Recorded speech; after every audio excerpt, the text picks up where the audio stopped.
ओम तत्सत् श्रीमते रामचंद्राय नमः।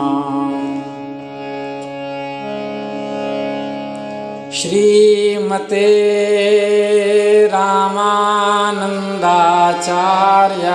नमः।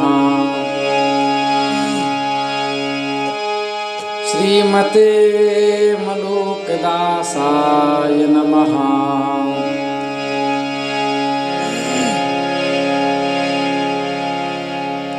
स्मृता पितरुणातपं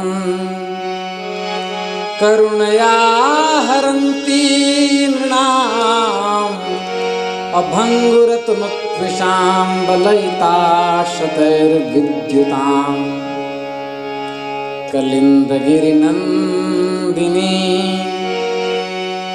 तटसुरद्रुमालम्बिनी मदीयमतिचुम्बिनी भवतु कापि कादम्बिनी।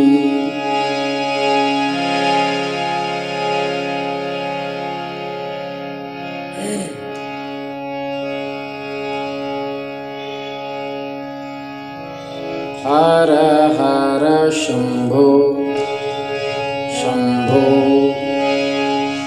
शंभो महादेवा। हर हर शंभो शंभो शंभो महादेवा। हर हर शंभो शंभो शंभो महादेवा। हर हर शंभो शंभो शंभो महादेवा। हर हर शंभो शंभो देवा महादेवा। हर हर शंभो शंभो शंभो महादेवा। हर हर शंभो शंभो देवा महादेवा। हर हर शंभो। नमः पार्वती पतये। हर हर महादेव।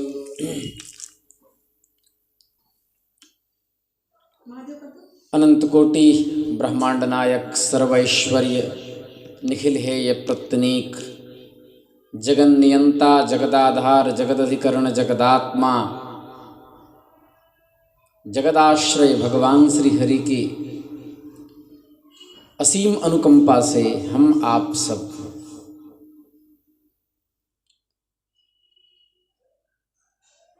नवम दिवस में जगतगुरु यति चक्र चूड़ामणि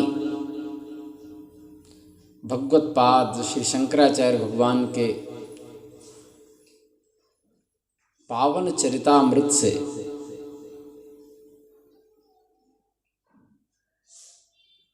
हम आप सब अभिषिक्त हो रहे हैं।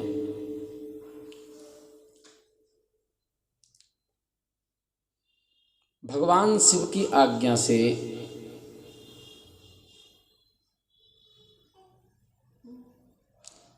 आचार्य ने ब्रह्मसूत्र, जो कि 4 अध्याय में 4 पादों में विभक्त है, जिसमें 555 सूत्र हैं, 191 अधिकरण हैं, 16 पाद हैं, ऐसे ब्रह्मसूत्र ग्रंथ पर भाष्य की रचना की। ब्रह्मसूत्र ग्रंथ यह भगवान वेदव्यास जी का है। उस पर भगवत पाद ने अद्वैत भाष्य की रचना की।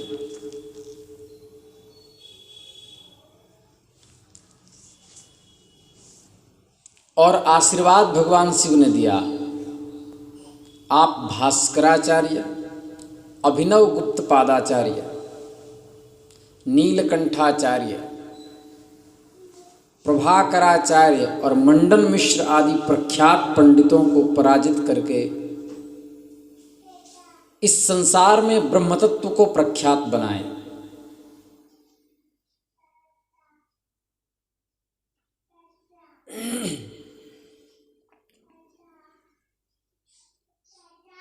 भास्कराचार्य कौन है?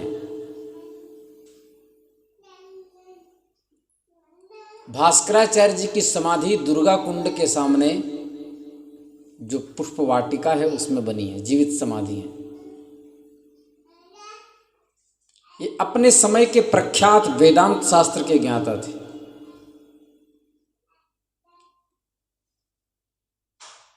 इनमें महापुरुषों के सारे लक्षण थे। इनके हाथ घुटने से भी लंबे थे, अजान बाहु थे। दास ने उनके चरित्र का अवगाहन किया है। इन्होंने ब्रह्मसूत्रों पर भेदाभेद के प्रतिपादक भाष्य का प्रणयन किया है। श्री रामानुजाचार्य जी ने श्री भाष्य में तथा वेदार्थ संग्रह में, उदयनाचार्य जी ने कुसुमांजलि में और श्री वाचस्पति मिश्र ने भामती टीका में, जो शांकर भाष्य के ऊपर टीका है, इनकी चर्चा की है। ये 8वीं शती के माने जाते हैं।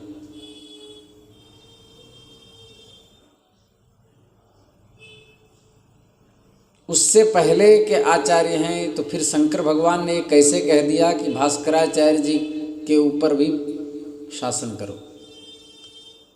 तुम्हारी लेखनी ऐसी हो कि भविष्य में आने वाले जो भास्कराचार्य नामक विद्वान हैं उनसे ऊपर और अक्षुण्ण तुम्हारा ज्ञान रहे। इस तरह चार्वाक दर्शन, जैन दर्शन, वैभाषिक बौद्ध दर्शन, सौत्रांतिक बौद्ध दर्शन, योगाचार बौद्ध दर्शन, माध्यमिक बौद्ध दर्शन, न्याय दर्शन, वैशेषिक दर्शन, सांख्य दर्शन, योग दर्शन, कर्म मीमांसा, शाक्त दर्शन और भास्कर दर्शन, इन सब का खंडन किया।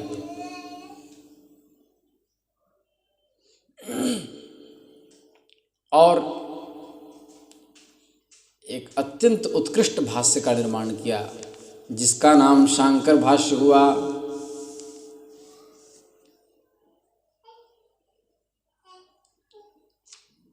इसके बाद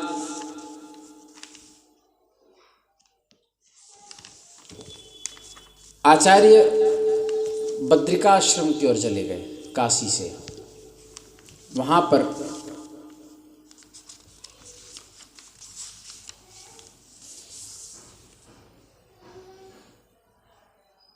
उनको वृद्ध ब्राह्मण के रूप में भगवान वेदव्यास जी का दर्शन हुआ।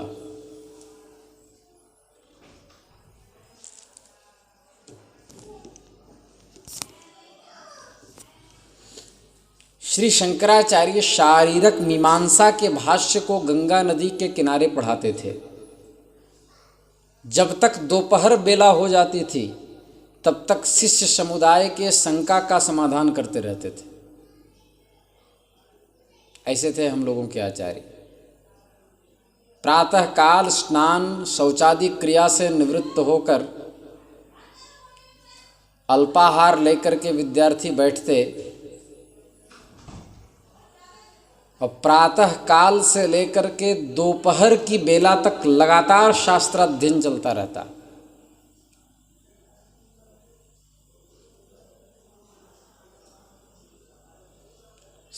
और शिष्यगणों के शंकाओं का समाधान करते। एक बार जब छात्र पढ़ कर के थक चुके थे, आचार्य शंकर उठ ही रहे थे कि वृद्ध शरीर वाले ब्राह्मण ने आकर पूछा, आप कौन हैं तथा क्या पढ़ा रहे हैं? तुम भी साथ में बैठ जाओ तो बैठ जाएगा वो।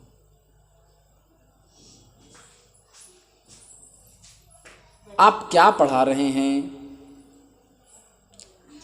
तथा आप क्या पढ़ रहे हैं? शिष्यों ने कहा, वेदव्यास जी वृद्ध बूढ़े बन के आए थे।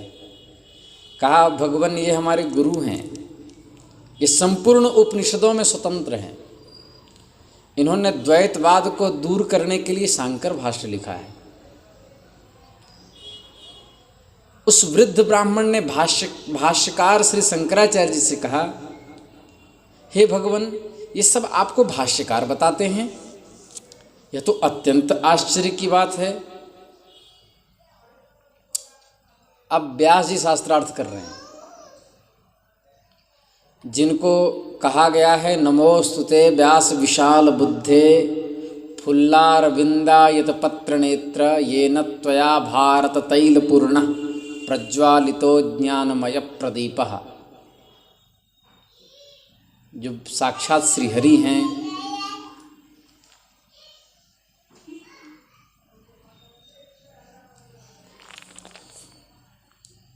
यह तो अत्यंत आश्चर्य की बात है कि आपको लोग भाष्यकार बताते हैं। मैं कुछ पूछता हूं, इसका उत्तर देंगे क्या? शंकराचार्य जी वृद्ध को देख करके खड़े हो गए और कहे कि हे भगवान, मुझ में, ध्यान से सुनो, मुझ में सूत्रों के अर्थ को जानने का अहंकार नहीं है, फिर भी आप पूछेंगे उसका मैं उत्तर दूंगा। यह है विनम्रता। क्योंकि मैं जो भी जानता हूँ ये भगवत कृपा से जानता हूँ, गुरुजनों की कृपा से जानता हूँ। तो उस वृद्ध ब्राह्मण ने यतिराज यतीश्वर श्री शंकराचार्य जी से ब्रह्मसूत्र के 3 अध्याय के प्रथम पाद का प्रथम सूत्र पूछा।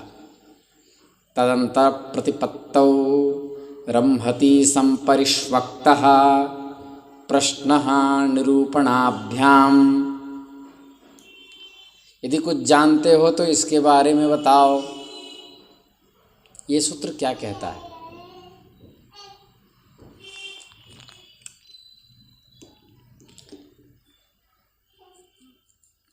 शंकराचार्य भगवान ने कहा, जब मरण काल में जीव दूसरे देह की प्राप्ति के लिए सूक्ष्म भूतों के साथ दूसरे स्थान पर जाता है, शरीर जब छूट जाता है तो दूसरे स्थान पर जब जाता है, इस विषय का निरूपण तांडी श्रुति छांदोग्योपनिषद में महर्षि गौतम और जयबल के प्रश्न तथा उत्तर के द्वारा समाधान किया गया है। जयबल पूछ रहे हैं और महर्षि गौतम ने इस सूत्र को उठाया है। ये वहां का प्रकरण है। पहले शीर्षक बताया, अब अर्थ करने लगे। भगवत पाद ने कहा कि तदंतर प्रतिपत्तौ, अर्थात प्राप्त देह से देहांतर की प्राप्ति में देह के भूत जो सूक्ष्मांश हैं उनसे युक्त होकर के जीव रमहति, गमन करता है।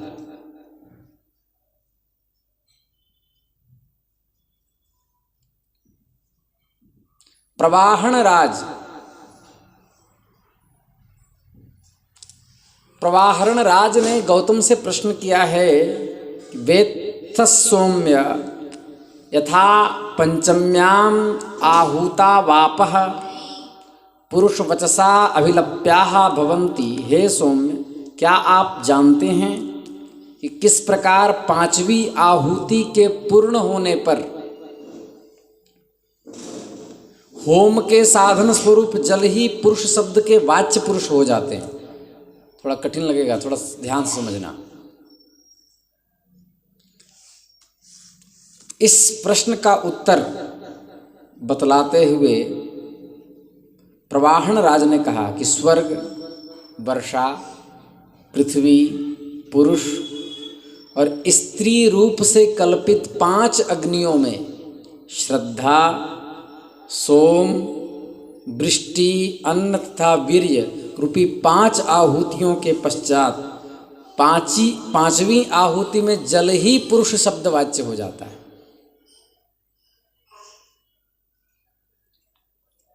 इस तरह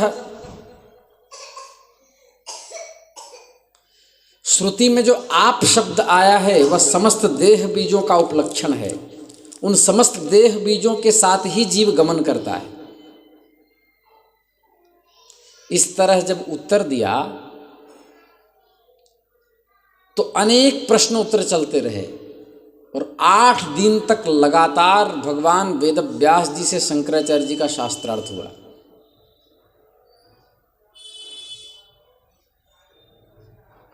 तब सब समझ गए कि साक्षात महर्षि व्यास हैं, क्योंकि इतने रहस्यात्मक प्रश्न कोई साधारण जीव नहीं कर सकता। तो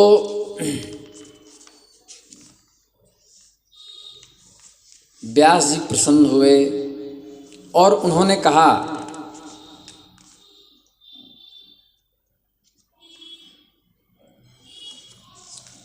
कि हे आचार्य शंकर, आपका ज्ञान अगाध है। हमने सूत्रात्मक रूप से ब्रह्मसूत्र लिखा है, पर उसके वास्तविक तात्पर्य का आख्यान आपने किया, स्पष्ट किया। क्यों न हो, आप साक्षात शिव हैं। सूत्र कहते किसे हैं? व्याकरण में आता है अल्पाक्षरम असंदिग्धम सारवत विश्वतो मुखम अस्तो भमन बद्यंच सूत्रम सूत्र विदो विदुः। सूत्र किसे कहते हैं? जिसको इंग्लिश में कहते हैं फॉर्मूला, स्ट्रक्चर। जैसे present continuous tense, subject plus is am are plus ING plus object, ऐसे प्रयोग करते हैं। वही स्ट्रक्चर है, उसी को फॉर्मूला कहते हैं, संस्कृत में सूत्र कहते हैं। जैसे ग्रामर में 3 टेंस होते हैं, present tense, past tense, future tense. फिर उसी में simple present tense, present continuous tense, present perfect tense, present perfect continuous tense. फिर simple past tense, past continuous tense, past perfect tense, past perfect continuous tense. फिर simple future tense, future continuous tense, future past tense और future perfect tense, future perfect continuous tense. ऐसे tense चलते हैं, जिसको काल कहते हैं। उसमें फिर active voice, passive voice, narration आदि होते हैं। तो उसी प्रकार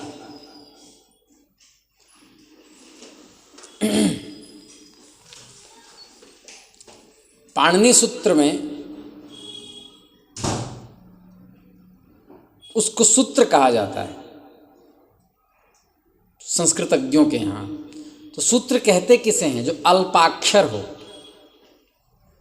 जो कम अक्षरों में अधिक अर्थों का प्रकाशन करे, उसको सूत्र कहते हैं। और क्या हो? असंदिग्धम, जिसके विषय में किसी प्रकार का संदेह न हो। सारवत,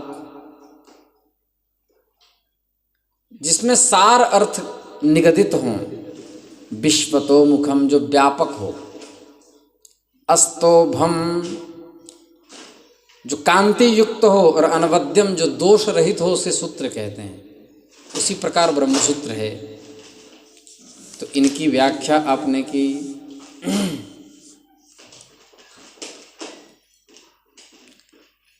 इतना कहने पर आचार्य शंकर ने कहा, मैंने भाष्यों का प्रणयन किया है, उसे पढ़ाया भी है। मैंने धैर्यपूर्वक दुष्ट मतों का खंडन भी किया है। अब मुझे कुछ भी करना अवशिष्ट नहीं रह गया, क्योंकि मेरी आयु केवल 16 वर्ष की है। 8 वर्ष की आयु ब्रह्मा जी ने दी थी। 8 वर्ष की आयु हमने अध्ययन के आश्रय से प्राप्त किया, इसलिए अब मेरे जाने का समय आ गया है। श्री शंकराचार्य भगवान ने कहा, अब मेरे शरीर त्यागने का समय आ गया है। तो वेदव्यास भगवान ने कहा, नहीं भगवान, अभी आपको बहुत सारे कार्य करने हैं।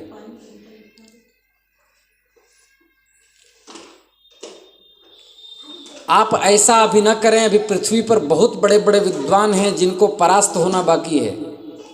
इसलिए भगवान शंकर की आज्ञा से 16 वर्ष की आयु और आपको प्राप्त हो। 16 वर्ष की आयु और मिल गई कि जो बचे खुचे हैं वो भी अच्छे से लाइन में लग जाएं। जब 16 वर्ष की आयु की बात आई तो भगवत पाद ने दिग्विजय का संकल्प कर लिया, दिशाओं को जीतने का संकल्प कर लिया कि पूरी पृथ्वी पर कोई विद्वान ऐसा बचना नहीं चाहिए जो हमसे परास्त न हुआ हो। इसके बाद आचार्य प्रयागराज की ओर गए। विंध्य क्षेत्र की कंदराओं के आश्रय से प्रयागराज की ओर गए। उस समय वेदांत के रहस्य को जानने वाले, विरोधी मतों का बलपूर्वक खंडन करने वाले भगवान महासेन कार्तिकेय के अवतार कुमारिल भट्ट वहां विराजमान थे। आज भी संसार जिनका नाम सम्मान से लेता है। कुमारिल भट्ट का काल 7वीं शती के आसपास माना जाता है, 600 ईस्वी आदि।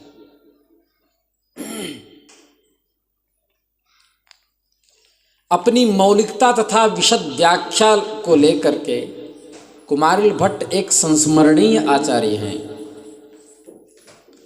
उन्होंने मीमांसा शास्त्र पर 3 ग्रंथों की रचना की। साबर भाष्य के प्रथम अध्याय के प्रथम पाद पर उन्होंने श्लोक वार्तिक नामक ग्रंथ का प्रणयन किया, जो कारिकामय है। प्रथम अध्याय के दूसरे पाद से तृतीय अध्याय पर्यंत साबर भाष्य पर इन्होंने गद्यमय तंत्र वार्तिक नामक ग्रंथ का प्रणयन किया। साबर भाष्य के चतुर्थ अध्याय से लेकर 12वें अध्याय तक इन्होंने टुप टीका का प्रणयन किया। इन्होंने बौद्ध धर्म का खंडन किया और वैदिक धर्म का मार्मिक मंडन किया। ये थे कुमारिल भट्ट।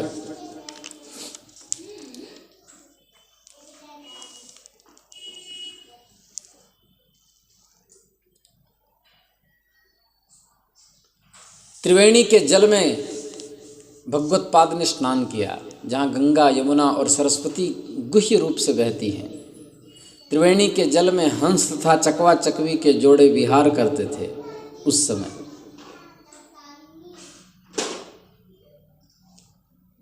जिस प्रयागराज में जल का स्पर्श करते ही ब्रह्महत्या के पाप से मुक्ति मिल जाती है,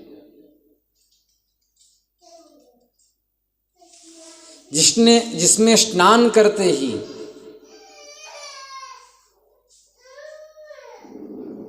करोड़ों जन्म के पाप भस्मीभूत हो जाते हैं, वह त्रिवेणी। वहाँ भगवत्पाद ने स्नान किया।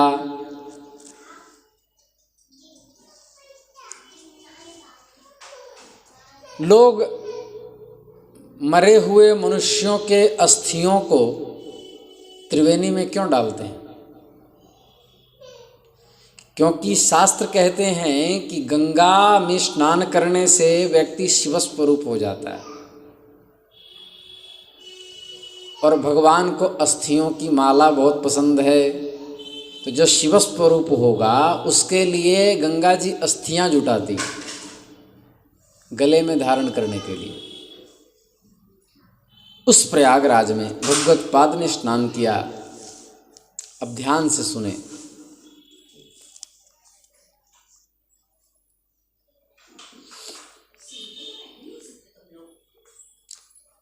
उन्होंने रास्ते में सुना कि संपूर्ण वेद के अर्थ को जानने वाले धैर्य संपन्न आचार्य श्री कुमारिल भट्ट अपने बौद्ध गुरुजनों के मत का खंडन करने के कारण जो उत्पन्न पाप, उस पाप को विनष्ट करने के लिए धान की भूसी की अग्नि में प्रवेश करके अपने आप को जला रहे हैं। पूरा शरीर जल चुका था कुमारिल भट्ट का, केवल इतना भाग बचा था।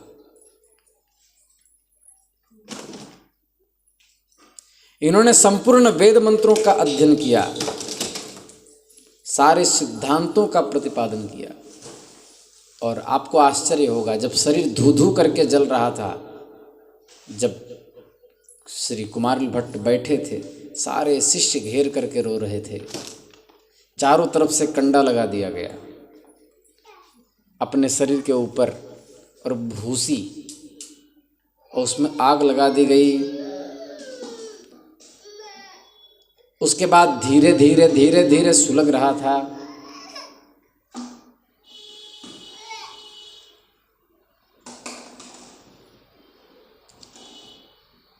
अग्नि सुलग रही थी।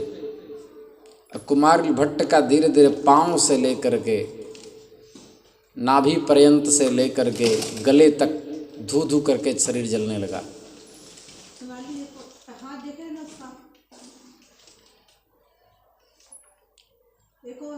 सारे शिष्य आंखों में आंसू लेकर के गुरुदेव का अंतिम दर्शन कर रहे थे और वह प्रणव का जप कर रहे थे। अत्यधिक धूम निकलने से, शरीर के जल जाने पर मस्तक पर केवल ओस पड़े हुए थे। ओस से ढके हुए कुमार भट्ट बड़े मनोहर प्रतीत हो रहे थे। ऐसा लग रहा था कि इस भूसी पर किसी ने चंद्रमा के टुकड़े को रख दिया हो।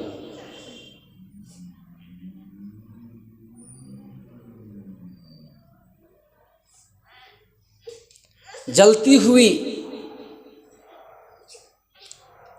अग्नि के समान दैदीप्यमान भगवत पाद आचार्य कुमार भट्ट के सामने आए,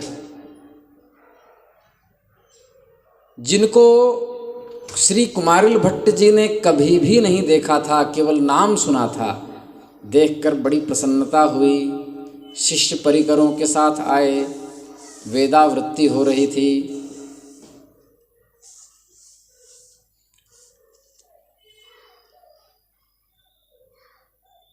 ध्यान से सुने। भगवत पाद अपने से बड़े विद्वान उनको मानते थे। संसार में अल्पज्ञ मनुष्य अपने से अधिक विद्वान से द्वेष करता है, किंतु सर्वज्ञ पुरुष इस क्षुद्रता के पात्र नहीं होते। वो सब में सम्मान की भावना रखते हैं। भगवत पाद ने हाथ जोड़े और उनकी विद्वता को प्रणाम किया।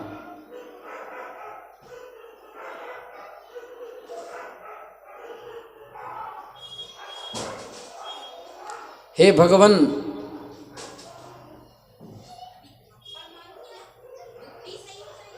8000 वार्तिक इस भाष्य के प्रथम भाष्य के रूप में प्रकाशित हो रहे हैं।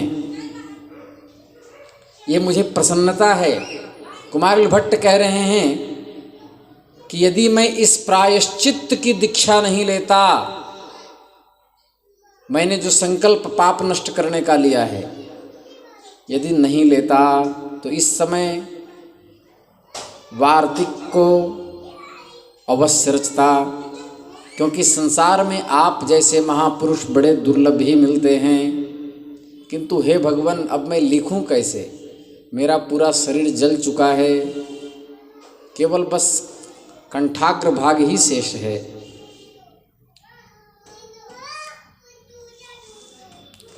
आचार्य कुमारिल मीमांसक थे।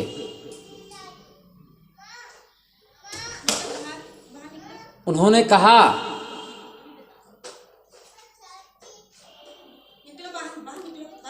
कि मैंने ग्रंथों का प्रणयन किया, कर्म मार्ग का निर्णय किया, नैयायिकों के युक्ति रूपी जाल को मैंने काट दिया, मैंने समस्त विषयों का उपभोग किया, किंतु इस काल को हटाने की सामर्थ्य मुझ में नहीं है।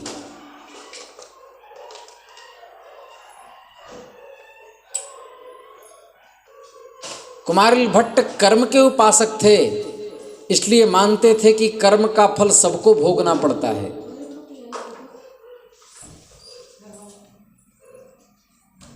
नियामक एवं सृष्टि आदि के लिए ईश्वर को स्वीकार करने की कोई भी आवश्यकता नहीं, ऐसा कुमारिल भट्ट का मत था। बौद्ध वेदार्थ को स्वीकार नहीं करते हैं, इसलिए वे नास्तिक हैं। जो वेद को नहीं मानते वो नास्तिक। मनुस्मृति के दूसरे अध्याय में लिखा, नास्तिको वेद निंदक। जो वेद की निंदा करते हैं वो नास्तिक। वे कर्म मार्ग को स्वीकार नहीं करते, इसलिए मीमांसक उनका खंडन करते हैं। वो किसी कर्म को नहीं मानते, न वेद को मानते हैं बौद्ध। नैयायिक ईश्वर को स्वीकार तो करते हैं, न्याय शास्त्र के विद्वान, किंतु वेदों को पौरुषेय सिद्ध करने के लिए वे कहते हैं कि ईश्वर ने वेद को रचा, इसलिए वेद किसी के द्वारा रचा गया तो वो पौरुषेय है। लेकिन वैष्णव समाज और अभेदवादी मानते हैं कि वेद अपौरुषेय है, क्योंकि उसका कोई रचयिता नहीं होता। जब से भगवान है तब से वेद है। मीमांसक विद्वान नैयायिकों का भी खंडन करते हैं। आगे की शास्त्रार्थ की बातें हम कल करेंगे। श्री वृंदावन बिहारी लाल की जय। नमः पार्वती पतये हर हर महादेव।